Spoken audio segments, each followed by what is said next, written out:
안녕하세요, 아이브입니다. 현재 제가 캐나다에서 주식 투자하는 법에 대해서 말씀드리고 있는데요. 처음에 은행과 일반 회사별로 비교 분석한 영상들을 못 보시고 오신 분들은 먼저 한번 보고 오시고요.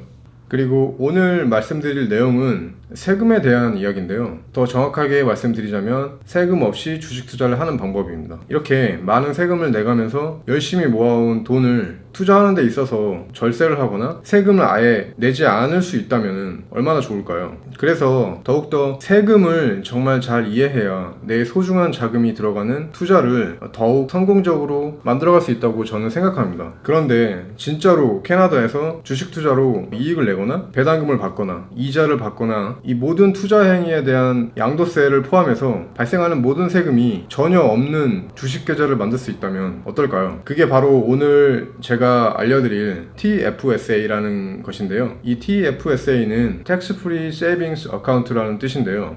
말 그대로 세금 전혀 없이 투자 활동으로 돈을 세이빙할 수 있는 계좌를 말하는 것이고요. 그럼 이 TFSA에 대해서 자세히 알아보도록 할게요. 그럼 본격적으로 TFSA 계좌를 알아볼 때 공식적인 사이트에서 확실한 정보를 알아내는 게 제일 중요하겠죠. 그럼 구글에서 캐나다 정부의 공식 사이트에 들어가 볼게요. 여기서 잉글리시를 누르시고 검색창에다가 TFSA라는 검색해 볼게요. 이거 보면은 더 Tax Free Saving Account라고 보이죠? 이걸 한번 클릭해 볼게요.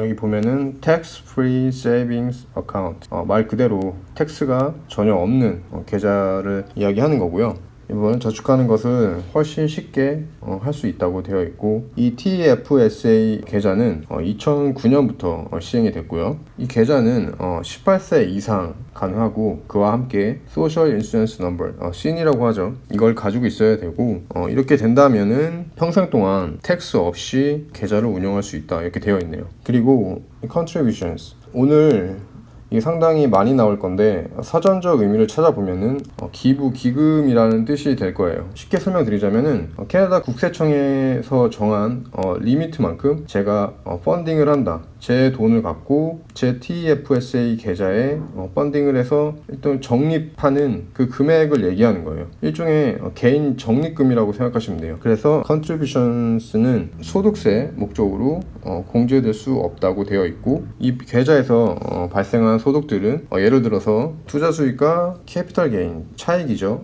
내가 만약에 100불의 주식을 샀는데 1000불에 팔았다, 이렇게 하면은 이 갭이 차익이 되는 거죠. 그래서 캐피탈 게인이 되는 거고, 그래서 수익과 차익을 포함해서 심지어 내 계좌에서 출금되는 것까지 모두 텍스가 없다, 이렇게 되어 있고, TFSA의 기타 수수료와 돈을 입금하기 위해서 대출받은 원리금은 TFSA의 공제 대상이 아니다, 이렇게 되어 있는데, 한마디로 얘기하면은 내가 TFSA의 계좌에 돈을 넣기 위해서 대출을 받는다든지 그로 인해서 생기는 여러 가지 비용들은 공제되지 않는다, 이렇게 되어 있고요. 그럼 TFSA 계좌는 어떻게 계좌를 오픈할 수 있는지 한번 볼까요? TFSA 계좌를 어떤 사람이 어떤 자격 요건으로 오픈할 수 있는지 한번 알아볼게요. 여기 봐도 역시 18세 이상이 돼야 되고, 아까 얘기했던 SIN이 꼭 있어야 TFSA를 오픈할 수 있고요. 여기 노트를 보면은 캐나다의 비거주자들은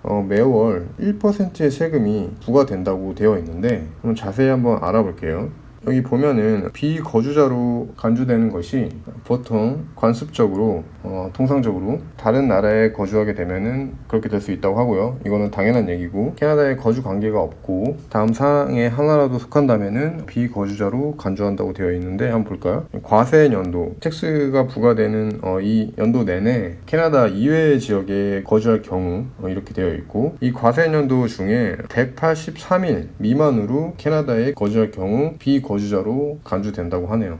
캐나다에서 거주관계가 유효한 경우에는 캐나다에 집이 있거나 배우자 또는 동거자 또는 부양가족이 캐나다에 있거나 개인 재산이 캐나다에 있는데 차나 가구 같은 것을 얘기하고요. Social ties in Canada. 이 부분은 사회적 영향력, 관계가 있는 사람들을 얘기하는 것 같은데 확실히 확인할 수도 없고 이 부분은 애매한 부분이 있네요. 그 외에 관련성을 확인할 수 있는 부분은 캐나다에 운전면허증이 있거나 캐나다의 은행 계좌들이나 신용카드가 있거나 그리고 캐나다 내 지역이나 주 정부에서 입원이나 의료보험을 적용받을 수 있으면 캐나다 거주자로 간주될 수 있다고 되어 있네요. 그러면 이번엔 어떻게 하면은 TFSA를 오픈할 수 있는지 한번 알아볼까요? TFSA는 금융기관이나 신용조합 그리고 보험회사들에서 계좌를 오픈할 수 있고요. 신이나 생년월일 등의 정보를 제공해야 되고 여기 노트를 보면은 잘못된 정보를 제공 시에는 불이익을 받을 수 있고요.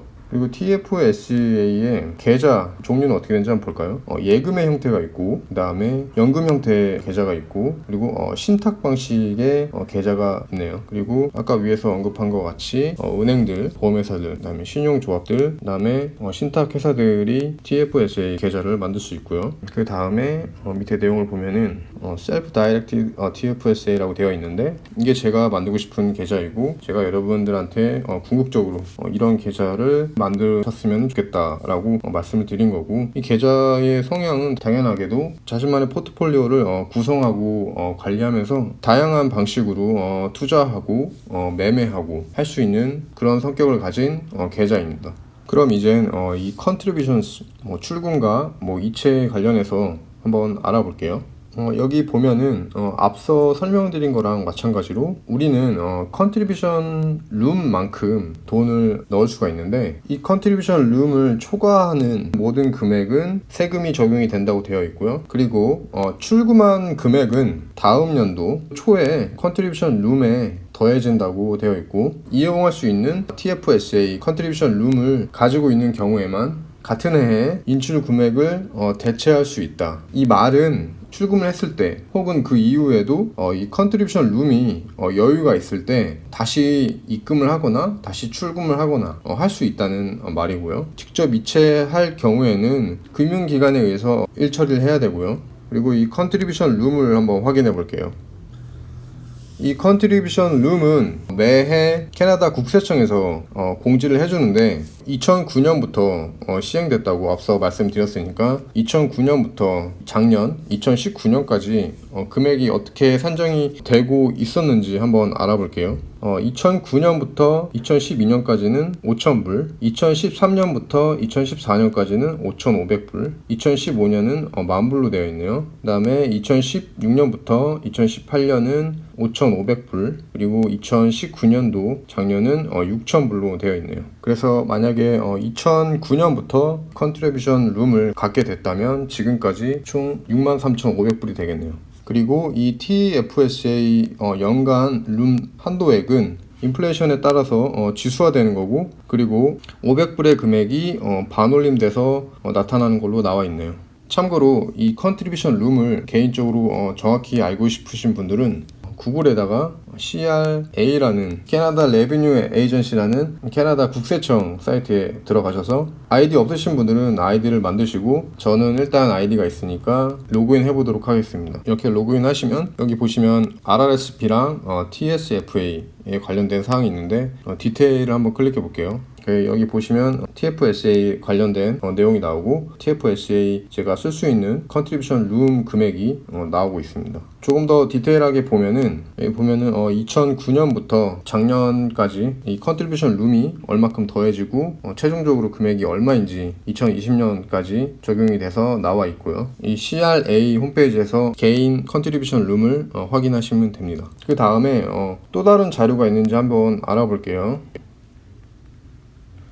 밑에 TFSA Guide for Individuals 한번 보면은 여기 이렇게 HTML 자료도 있고 PDF로 된 자료들도 있는데 PDF로 된 자료를 한번 볼게요. 여기 보면은 앞서 말씀드렸던 내용들이 여기 다 들어있고 더 많은 예시들과 자료들이 있으니까 이거 하나만 꼼꼼하게 읽어보셔도 될 것 같습니다.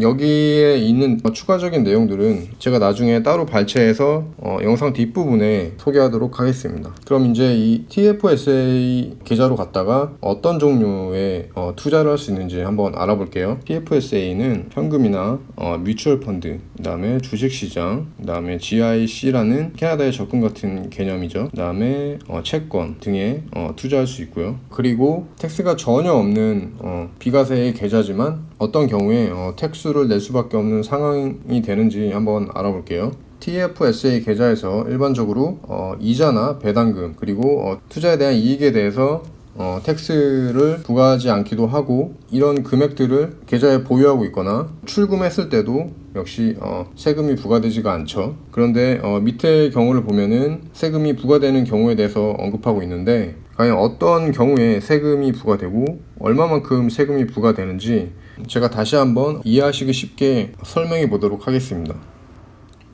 그럼 제가 이 어항 그림을 준비했는데요. 최대한 쉽게 설명해 보도록 할 테니까 이걸 꼭 이해하고 넘어가셨으면 좋겠습니다. 1년마다 물을 갈아줘야 되는 어항이 있다고 생각해 볼게요. 이 어항이 컨트리뷰션 룸이라고 생각하시고, 이 안에 있는 물이 달러 리밋이라고 생각하시면 이해가 훨씬 쉬우실 거예요. 일단 그렇게 생각하시고 설명해 보도록 할게요. 기본적으로 이 안에 있는 이 이쁜 물고기들이 우리가 투자에서 이익이 나는 투자 이익이라고 생각해 볼게요. 이 안에 있는 산소나 여러 가지들이 배당금, 이자 수익이 있겠죠. 투자로 인해 발생한 이런 수익들은 절대 다른 사람이 가져갈 수 없어요. 이 다른 사람이라고 하면은 CRA라는 캐나다 국세청이고, 이런 이익금에 대해서 텍스를 전혀 부과하지 않는 그런 개념이죠. 이렇게 이해하시면 되고, 기본적으로 TFSA 컨트리뷰션 룸은 어떻게 구성이 되냐면, 첫 번째 TFSA 달러 리밋이 새로운 해에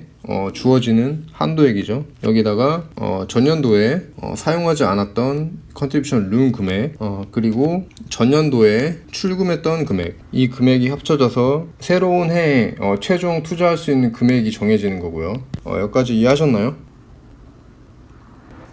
예를 들어서 그 전의 사항을 배제하고 2019년부터 시작했다고 했을 때 6,000불의 한도액이 있다고 하면은, 이 한도액 6,000금에서 3,000불만 투자를 했고 2,000불은 사용하지 않았어요. 그리고 나머지 1,000불은 출금을 했어요. 그리고 2020년도 새로운 해의 컨트리뷰션 룸은 6,000불로 됐다고 했을 때, 이 2020년 최종 컨트리뷰션 룸은 얼마가 될까요? 설명드렸던 대로 계산을 해볼게요. 이 새 한도액이 6,000불이고요. 그리고 전년도 미사용 금액이 2,000불이고, 그리고 전년도 출금액이 1,000불이죠. 그래서 이 세 개를 모두 더하게 되면은 9,000불이 되네요. 그래서 이 9,000불은 2020년에 투자할 수 있는 최종적인 한도액이 되는 거예요.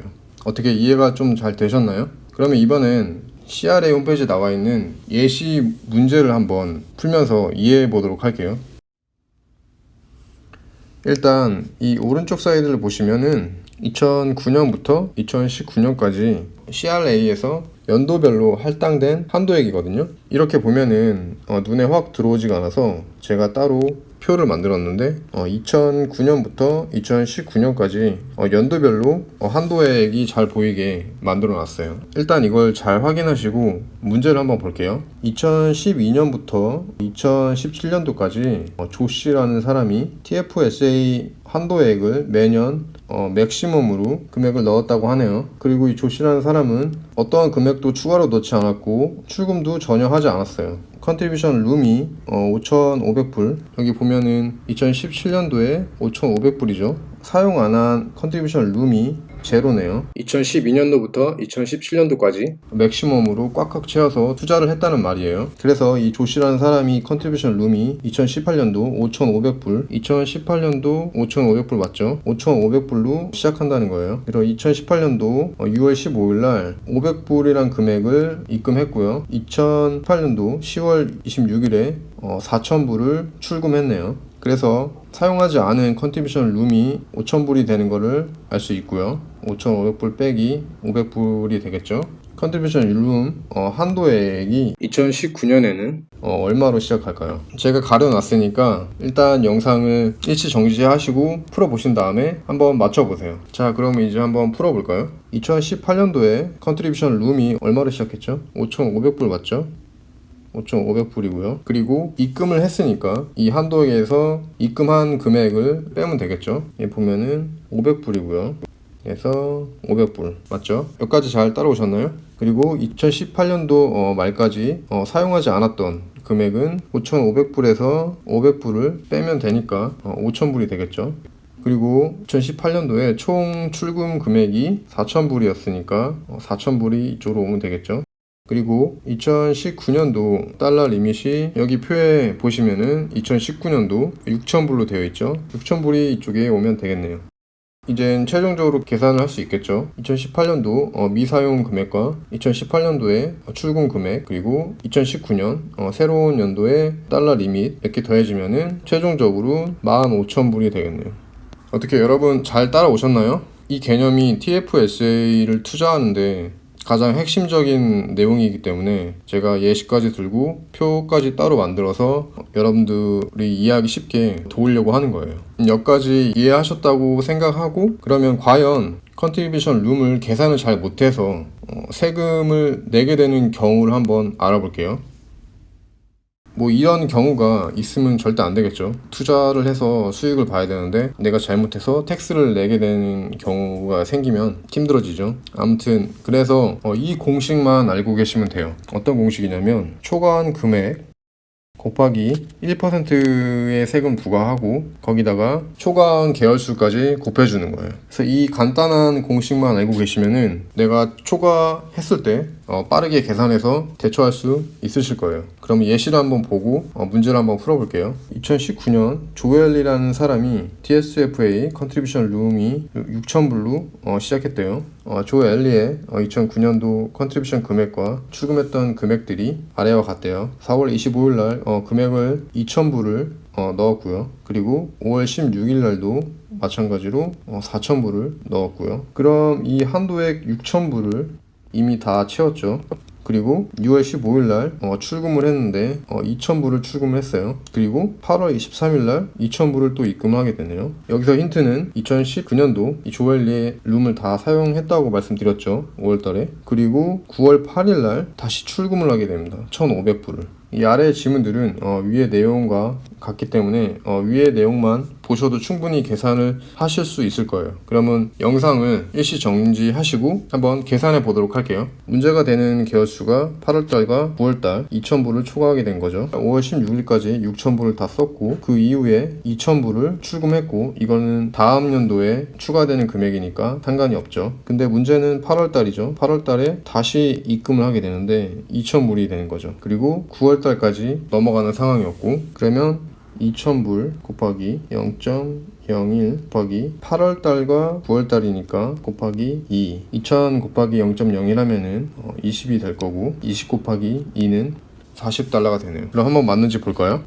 네, 보이시죠? 2,000 곱하기 1% 곱하기 2개월 최종 40불이 되네요. 그리고 추가적으로 9월달에 급하게 1,500불을 출금했지만 계산을 잘못한 것 같아요. 그래서 여기 밑에 내용을 더 보면은 이 1,500불만 출금했다고 합니다. 그거를 감안해서 그 다음 페널티가 얼마가 되는지 한번 풀어볼까요? 9월달에 갑자기 1,500불을 뺐죠. 근데 뭔가 좀 부족하죠. 8월부터 9월까지 페널티를 40불을 내야 했고 그런데도 2,000불을 다시 다 안 뺐죠. 1,500불만 뺐기 때문에 어떻게 계산되는지 한번 볼게요. 그러면 10월부터 12월까지 현재 500불이 남아있는 상태죠. 2,000불에서 1,500불이 출금이 됐으니까 현재 500불이 남아있는 상태죠. 500불이 계속 남아있는 상태였고 페널티 1% 곱하기 10월부터 12월까지 총 3개월이 되겠죠. 그러면 최종적으로 3달 동안 15불의 페널티가 부과된 거네요. 정답인지 한번 볼까요? 여기 보시면 똑같죠. 500불 곱하기 1% 곱하기 나머지 3개월 그래서 3개월 동안 15불의 페널티가 부과가 됐었네요. 어떻게 여러분 이해가 잘 되시나요? 이해가 잘 안 되시는 부분은 다시 한번 보시고 이 예시 말고도 다른 예시가 있으니까 한번 풀어보시면 여러분이 투자하실 때 이런 실수를 피할 수 있지 않을까 생각합니다.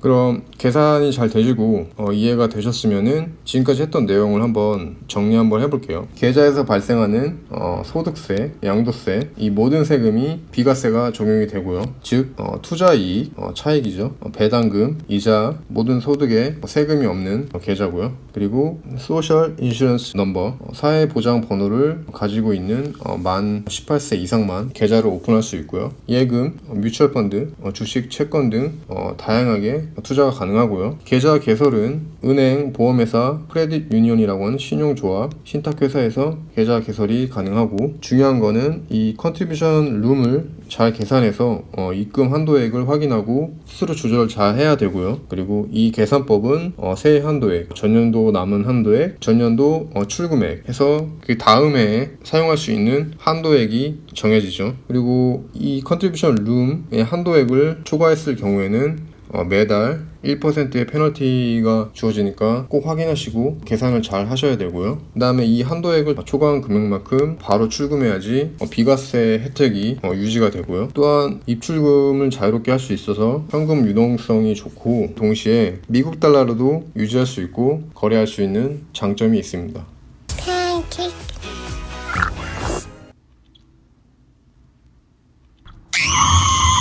어떻게 이해가 잘 되셨나요? 제가 한국에 있을 때는 이런 상품을 보지 못했기 때문에 이 영상을 보신다면 생소하신 분들이 많이 있을 것 같아요. 그래서 최대한 쉽게 설명드리고 싶어서 여러가지 준비를 하고 설명을 드렸는데 이해가 안 되신다면 다시 한번 보시고요. 꼭 이해를 하신 다음에 TFSA를 개설하시는 걸 추천합니다. 한 가지 추가로 말씀드리고 싶은 거는 배당금 부분에서 미국 내에서 withholding tax라고 해서 원천 징수하는 세금인데요.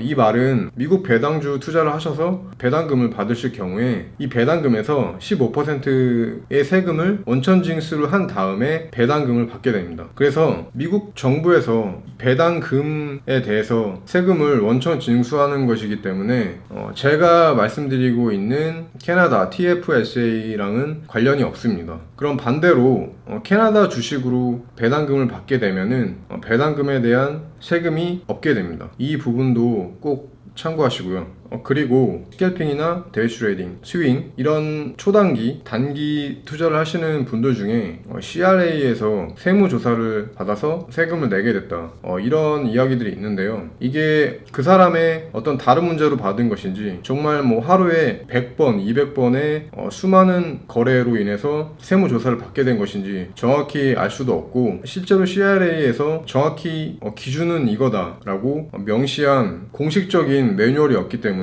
이 부분에 있어서는 CRA에서 정확한 공지사항이 내려오면은 제가 업데이트를 하겠습니다. 아무튼 이번 영상도 여러분들의 성공적인 투자에 꼭 도움이 되었으면 좋겠습니다. 다음 영상에는 퀘스트레이드에서 TFSA를 개설하는 방법을 알려드리도록 하겠습니다. 그러면 다음에 더 좋은 영상으로 꼭 다시 만났으면 좋겠습니다. 그럼 다음에 뵐게요.